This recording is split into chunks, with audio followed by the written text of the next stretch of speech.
આગામી 28 એપ્રિલે કચ્છમાં 42 ગ્રામ પંચાયતોની સામાન્ય અને પેટા ચૂંટણી યોજાવાની છે. ચૂંટણી પંચ દ્વારા આ અંગે જાહેરનામું પ્રગટ કરી દેવાયું છે, જેના પગલે આજથી જ ઉમેદવારી માટે ફોર્મ ભરવાની પ્રક્રિયાનો પ્રારંભ થઈ ગયો છે.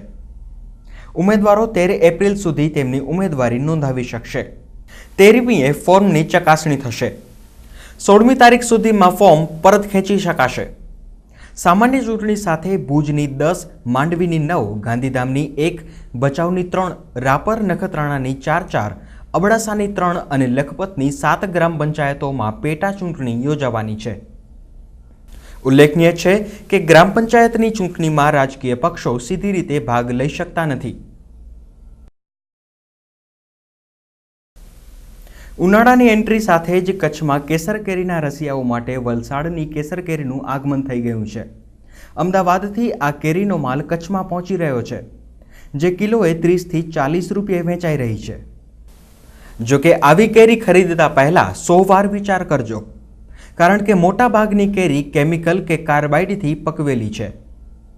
આ અમે નહીં પણ ખુદ માલ મંગાવનારા વેપારીઓ જ કહી રહ્યા છે. કાર્બાઇડથી પકવેલી કેરી આરોગ્ય માટે હાનિકારક છે. કાર્બાઇડથી ફળફળાદી પકવતા વેપારીઓ વિરુદ્ધ નગરપાલિકા તંત્ર દ્વારા અવારનવાર કાર્યવાહી થાય છે, પરંતુ હાલ તો ભુજની બજારોમાં છૂટથી આવી કેરીઓ વેચાઈ રહી છે. જૂનાગઢની પ્રખ્યાત કેસર અને કચ્છની કેસરની આવક હજુ એપ્રિલ માસના અંત કે મેના પ્રારંભે થશે. ત્યાં સુધી આવી કેરી ખાતા પહેલા 100 વાર વિચાર કરજો. એટલે આમ જોઈએ તો એકચ્યુઅલી ખાવા લાયક આ લેખાય નહીં, કારણ કે અત્યારે એને જબરજસ્તી તમને પકાવવી પડે. આ લોકોએ ઝાડમાંથી હજી પૂરો પાક્યો નથી, પણ તમે જોઈ શકો છો એની સાઇઝ છે કે જબરજસ્તી ભાવ લેવા માટે જે લોકોએ મૂક્યું છે કે આ પાકે ભાઈ કેમિકલ કાર્બાઇડથી કસ્ટમર જે તે રીતે પકવીને બજારો વેચે, પણ તમારી તંદુરસ્તી માટે આ વસ્તુ ખરાબ જ છે. કાળઝાળ ગરમીમાં ઠંડા પીણા અને આઈસ્ક્રીમનો વપરાશ વધી જાય છે.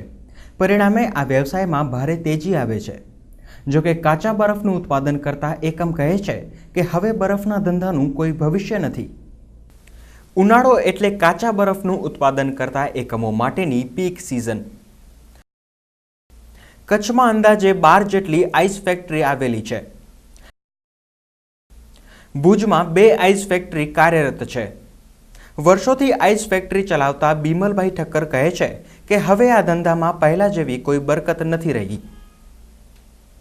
ભૂકંપ બાદ ઉલટાનો 30% ધંધો ડાઉન થઈ ગયો છે, કારણ કે હવે ઘેર ઘેર ફ્રીજ છે.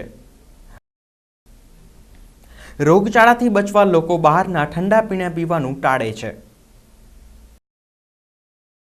અર્થક્વેક પછી તો ઘણો જ એટલે 30% જેવો ધંધો પણ નથી રહ્યો હવે, કારણ કે માણસોની મેન્ટાલિટી બદલાઈ છે. અત્યારે બધાને હાઇજેનિક બાજુ માણસો વળે છે, એટલે જે પેલા શેરડીનો ને જે ચલણ હતો એ બી આજે પબ્લિકમાં ઓછો થઈ ગયો છે. ગોલા ખવાય છે તો એ બી આજે આઈસ્ક્રીમ ગોલા ને એવા બધા જ ખવાય છે, જેમાં બરફનો વપરાશ ઓછો થાય. એટલે એ રીતે એકંદરે વપરાશમાં ફરક ઘણો આવી ગયો છે. બરફની એક પાટ 140 કિલોગ્રામની હોય છે. એક પાટનો ભાવ 200 રૂપિયા છે, જે છેલ્લા 3-4 વર્ષથી વધ્યો નથી. મોટા લગ્ન પ્રસંગ કે ધાર્મિક સામાજિક પ્રસંગો પૂરતી બરફની ડિમાન્ડ રહી છે. બિમલભાઈ કહે છે કે આઈસ ફેક્ટરીના વ્યવસાયનું હવે કોઈ ભવિષ્ય નથી. અમને ફ્યુચર નથી દેખાતો. આમાં કોઈ આ લાઈનનો ફ્યુચર નથી કંઈ, કે આમાં કોઈ રીતે વધારો થઈ શકે કે વિકસી શકે એવી અમને કોઈ શક્યતા નથી દેખાતી. કેટલાક કેમિકલ પ્લાન્ટ અને મત્સ્યોદ્યોગ આઈસ ફેક્ટરીના મોટા ગ્રાહકો છે. એક સમયે છેક જખૌ સુધી ભુજથી બરફ મોકલાતો હતો, પરંતુ સ્થાનિકે કાર્યરત થયેલી આઈસ ફેક્ટરીના કારણે હવે આઈસ ફેક્ટરીઓનો ધંધો પડી ભાંગવાના આરે આવીને ઊભો છે. એક તરફ ડિમાન્ડ ઘટી રહી છે ને બીજી તરફ વીજળીના દર, ટેક્સ, ટ્રાન્સપોર્ટેશન વગેરેમાં વધારો થઈ રહ્યો છે. ત્યારે બરફનો ધંધો પણ ધીમે ધીમે થીજવા માંડ્યો છે. Kutchoday TV news, Bhuj. મહેસાણા નખત્રાણા રૂટની એસટી બસમાંથી ગાંધીધામ પોલીસે નશીલા પોષ ડોડાનો જથ્થો જપ્ત કર્યો છે. પૂર્વ બાતમીના આધારે ગાંધીધામ ક્વિક રિસ્પોન્સ ટીમે એસટી બસ સ્ટેશનમાં વોચ ગોઠવી હતી.